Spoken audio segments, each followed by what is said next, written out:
Hi everyone, this is our boat trip project. The title of our presentation is Using More Resistant Materials for Coastal Structures. This is a proposal produced by Noah McNamara, Lane Pinchback, Kong Nguyen, and Mohammed Lotfi. And our group name is the SandBags. Okay. Using our experiences from the boat trip, we noticed the large quantity of rusted and deteriorated structures in and around coastal environments. The cause of rusting of structures in coastal environments can be explained through a chemical reaction. Rust is caused by thin layers of water forming on metal structures, causing iron to lose electrons. Oxygen gains these electrons, forming hydroxide ions in the process. The hydroxide and iron combine to form iron hydroxide. As these hydroxides dehydrate, it forms rust. Additionally, structures with many cracks and or worn out bases are likely victims of water erosion caused by waves, as chlorides within the saltwater act as an accelerant. Here's an example of a rusted coastal structure that has undergone extreme corrosion. This is just for visual effect so that you can understand the impact of this chemical reaction in real life. For our group, we labeled Mo, myself, as the team manager, Noah, the team facilitator, Leighton, the project manager, and Kong, the research facilitator. Some of the difficulties the group faced during this project included different schedules, competing ideas about what our final thesis would be, and a deadline during a family holiday, which meant that we had to be very disciplined in terms of time management and delegation. We overcame these difficulties with group discussions, collaboration sessions, proper time management, and reviewing our findings from the photos taken on the boat trip. Our group agreement helped us stay focused on our work and get our work done in a timely manner.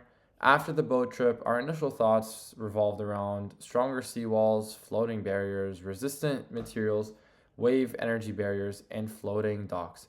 Basically everything that would reduce the combination of iron, water, and oxygen.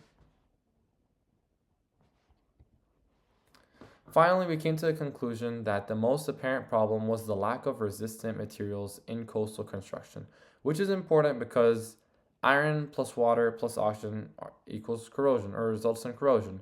Salt water accelerates the corrosion. Waves and storms from the sea cause erosion and cracking. So, improved materials or coatings reduce the impact of the water by either the alloy being resistant in the first place, or a coating to not allow the water to penetrate the iron will reduce failures and lower maintenance costs. A further dive into the chemistry behind corrosion reveals that it is a chemical reaction. The reactants can be identified as metal, water, and/or oxygen as an oxidant, and the product being a new metal compound, usually oxides, hydroxides, or salts. In our case, it would be rust. Salt speeds up electron transfer, which leads to more rusting. The process of seawater corrosion is several times faster than corrosion in non-coastal environments. Water, oxygen, and chlorides penetrate concrete and corrode the metal rebar within, which in turn causes the concrete to crack. So, chemistry is central as it determines material durability. Therefore, chemistry must be taken into consideration when choosing materials in coastal environments. During our boat trip, we stopped at 5 different locations, taking pictures of the locations and recording their GPS coordinates after each one. Our first stop was Gulf Copper. As you can see on the slide, we have an image of it and its GPS coordinates. We recognize issues concerning dry docks, cranes, and metal being constantly exposed to possibly detrimental levels of corrosion. The location is in a splash zone, which makes it more susceptible to severe corrosion. So, choosing the wrong materials puts the structure at risk of failing.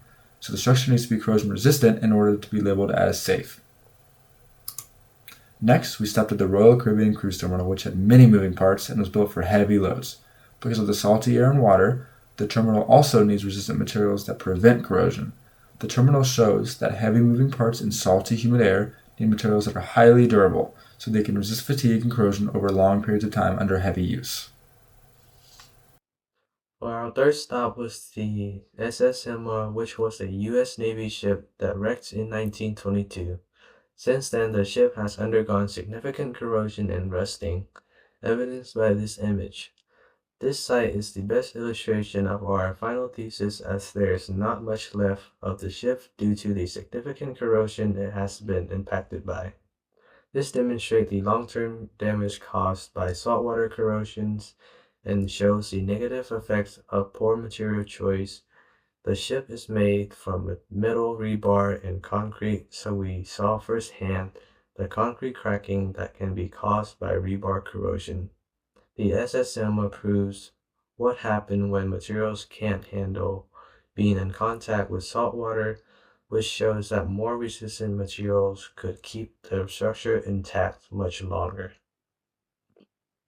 The Pelican Island Cut is a harsh environment with fast-moving waters.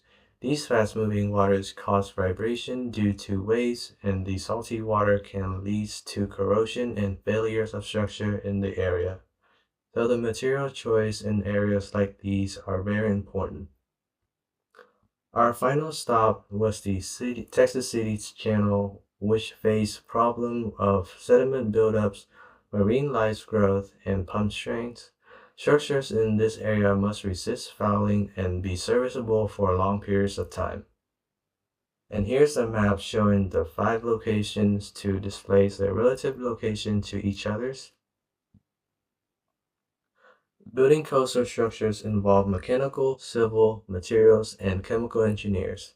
Mechanical engineers calculate loads, select materials, design seals, and analyze fatigues.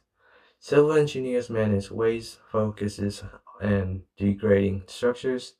Chemical engineers use chemistry to help with materials choice. Coastal structures face extreme mechanical and chemical stress, so they need attention from multiple engineering fields, not just one. The outcome is for the 4 engineering fields to work together with the goal of achieving a durable and safe structures. So, to solve the problems we have identified, we recommend coastal construction to use FRP composites, which is fiber reinforced polymer that eliminates rust. This can either replace steel or encapsulate the steel to eliminate the contact with water and oxygen. We also recommend stainless steel, epoxy coated rebar, concrete with silica fume, and slag cement. The goals of these potential solutions are to minimize corrosion, delay erosion, prevent cracking, and increase the life of the structure.